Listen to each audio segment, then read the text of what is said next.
Hello, and welcome back to my rebuilding WWE save. And I wish to apologise for the big delay in episodes recently.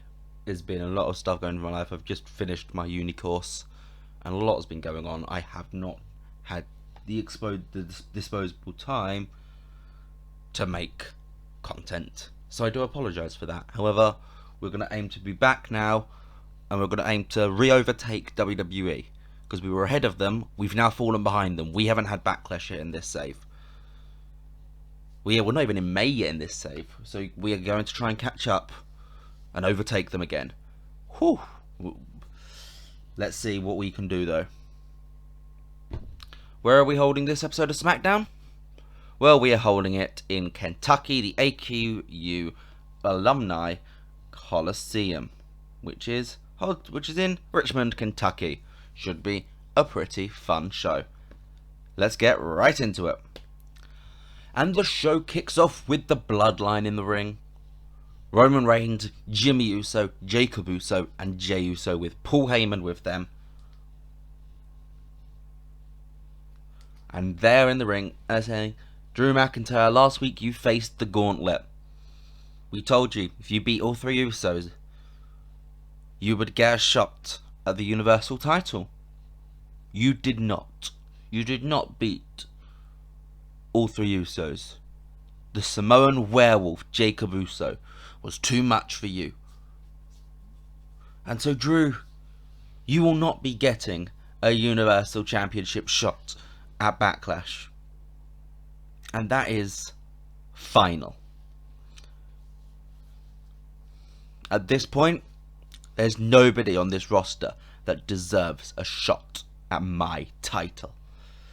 Gets an 88, which is a great opening promo. Roman is a phenomenal promo. Heyman's a phenomenal promo. I think Jacob's a pretty good promo as well. The Usos are right.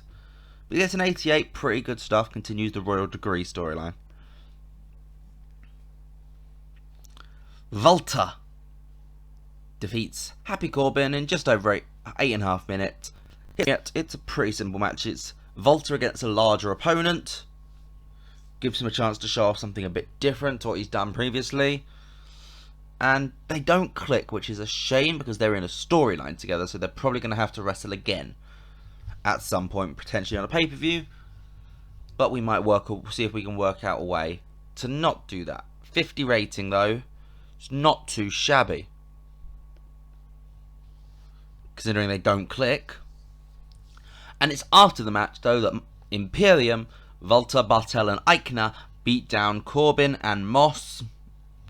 They just lay down the punches. Corbin and Moss are left lying in the ring, and Imperium do their pose. Purity stands tall over comedy. Oh look, that's the name of the story.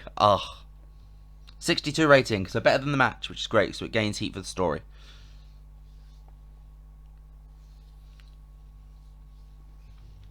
After winning on Raw in the last episode, which, yes, admittedly was a long time ago, I'm sorry, Toxic Attraction are the #1 contenders for the Women's Tag Team Championships, Naomi and Sasha Banks. Let's hope they don't walk out of this save. And I guess it's a 51 rating. It's just a little bit of almost like a promo package, showing that eventually that Gigi Dolan and JC Jane are going to be facing off against Banks and Naomi.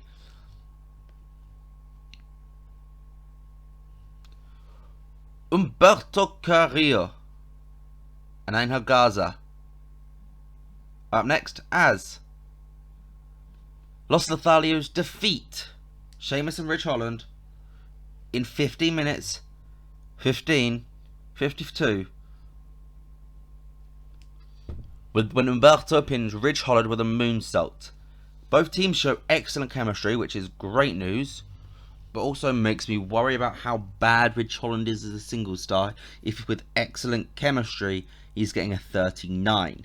Angel and Humberto also like excellent chemistry, getting a 55 and 42.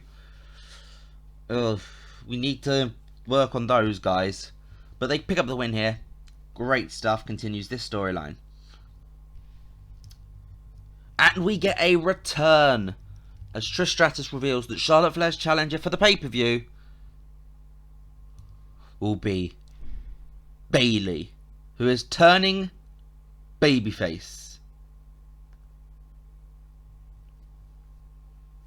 She is going back to her babyface gimmick. She's a fan. She's a hugger. It's Bayley. She's going to be facing Charlotte Flair at Backlash. And she gets her first match back here when she pins Shotzi with a Bayley to belly suplex. 50 rating, not too shabby. 64 for Bayley, which is pretty strong. And yes, Shotzi was just unfortunately the person who was in the way. Ricochet and Nakamura cut a pre-match promo ahead of their tag team match with Sami Zayn and Jinder Mahal. 63 rating. And Ricochet picks up the win, pinning Jinder with a 630 splash. How do you do a 630 senton? I don't understand. The 630 splash doesn't... It's not enough rotation for it to be a splash from 630. But Ricochet and Nakamura pick up the win. Zayn, again, can't get anyone to beat... Can't find a way to beat Nakamura and Ricochet. 62 for Nax. 60 for Ricochet. 49 for Jinder. 63 for Sami. So we're expecting a mid-60s match for the triple threat, probably. 61 overall for this is not terrible. And the main event match is Drew McIntyre team with the New Day to take on the Usos of Jacob, Jimmy and Jay. And Xavier Woods, King Xavier Woods, picks up the win, pinning Jimmy Uso with the Shining Wizard. Jacob Uso was the weak link, but we are working on getting him more over. 68 rating, which, hold on, does that mean Xavier Woods has just beaten the Usos, all three of them, in a 6-man, and Trish Stratus agrees. Having beaten all three Usos, King Xavier Woods will challenge Roman Reigns for the Universal Championship at Backlash. Because that's where the Royal Decree story's been planning. If you worked out this from the title of the storyline, I would understand that. The title is pretty explanatory that we're going to head towards Woods versus Reigns. But this is how we're doing it. Woods will be challenging Roman Reigns at Backlash. Gets a 76 rating. Great stuff. And what do we get overall? A 70. Not too bad. Loses in 9, gains in 8. But I don't care about the rating. I want you to tell me what you guys thought. Again, I apologise for the gap. But if you're excited to see the return of this series, leave a thumbs up and subscribe. Well, hopefully, no more gaps. I'll see you next time. Bye.